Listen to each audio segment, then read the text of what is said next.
Let me ask you something.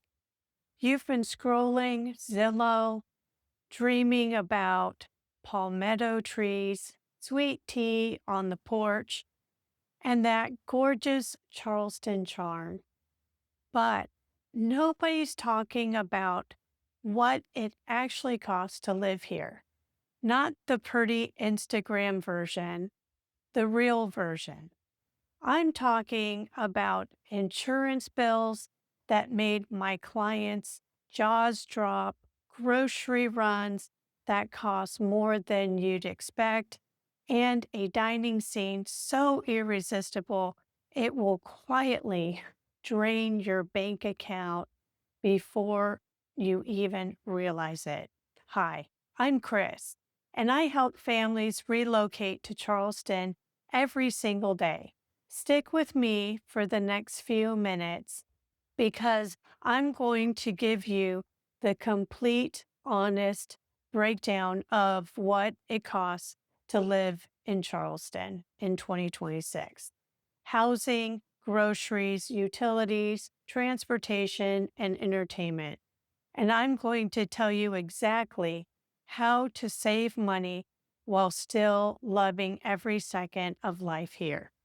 If you're thinking about making the move, here's a link below to schedule a free call with me. No pressure, no sales pitch, just real answers. Let's get into it. Let's start with the big one, housing.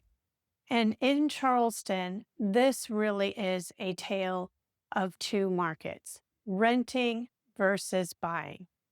Renters, here's what you're looking at for 2026. A decent one-bedroom apartment, think downtown Charleston or Mount Pleasant, is going to run you somewhere between 1,800 and 25 a month. If you've got a family and need a three-bedroom home, especially in popular suburbs like Daniel Island or West Ashley, you're looking at 2,800 to 4,000 a month. And yes, those numbers are real. Buyers, the median home price in Charleston proper is currently sitting between 550 and 650. Now, if you've got your eye on a historical home downtown or a waterfront property on Isle of Palms, push that number well past 1 million. But here's the good news. If you're willing to go a little further inland, places like Somerville or Goose Creek offer homes in the 350 to 450 range, and they are genuinely great places to live. But here's what I really need you to hear. And this is the thing that online calculators completely miss. Homeowners insurance. Charleston is a coastal city. Hurricane is a real risk.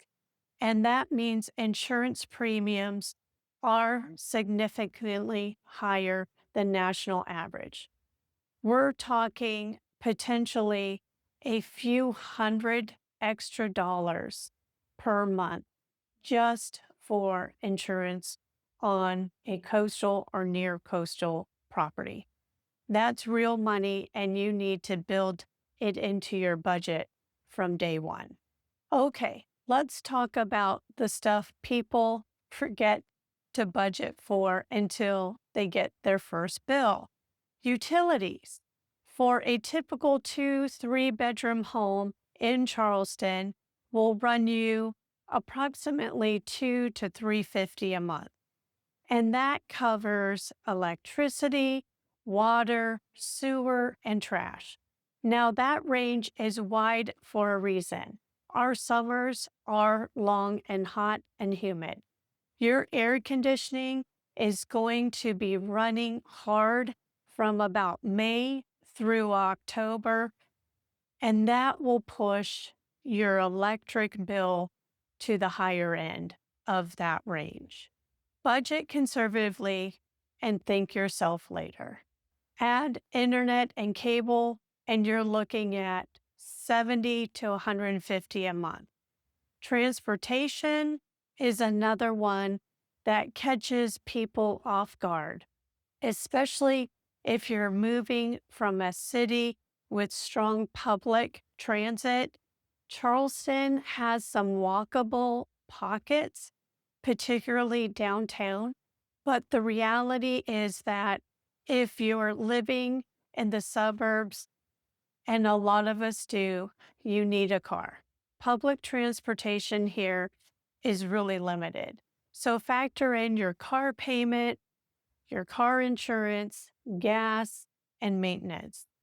These costs are generally in line with the national averages, but the sheer volume of driving you'll likely do adds up faster than you think. It's one of those things that quietly nickel and dimes your budget if you're not paying attention. Now, let's talk about food. Because Charleston is a food city, and that is both a blessing and a budget challenge. Groceries in Charleston run slightly above the national average, particularly fresh produce and specialty items. For a single person, expect to spend around 400 to 600 a month. A family of four, budget 800 to 1200. The local farmers markets are fantastic and can help stretch your dollar while keeping your food quality high. I genuinely recommend building that into your weekly routine. But dining out, that's where Charleston will really get you. And I don't mean that as a warning so much as a reality check, because the culinary scene here is extraordinary and it is very hard to resist.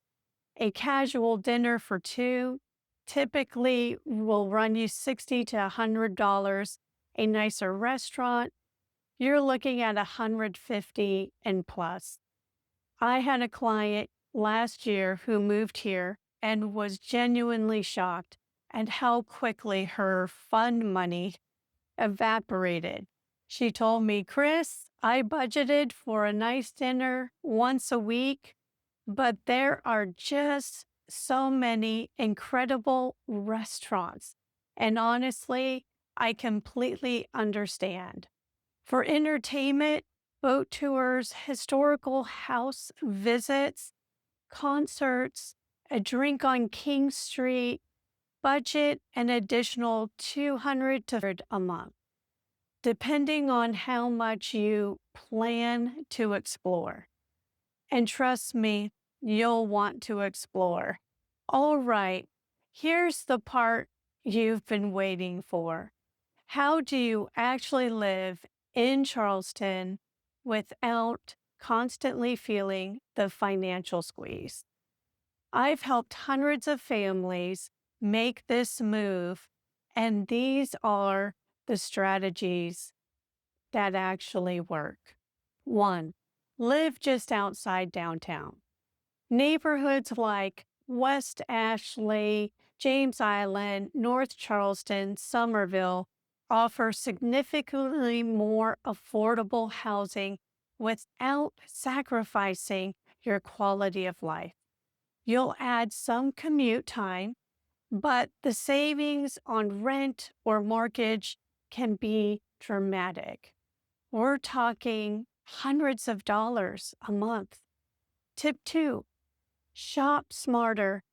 Lean into those farmers markets for produce. Watch for sales at your local grocery stores. Meal prepping is genuinely one of the best things you can do for your food budget. It cuts down on impulse takeout orders on those busy weeknights. Tip three, Explore free and low cost Charleston. Here's something I love about this city. So much of what makes it special doesn't cost a dime. Public beaches, beautiful parks, free walking tours through the historical district, pack a picnic and head to the waterfront or beach. Host a potluck with friends instead of a restaurant dinner. The lifestyle here is rich even when you're spending modestly. Tip 4: work with someone who knows the coastal real estate market. This is a big one.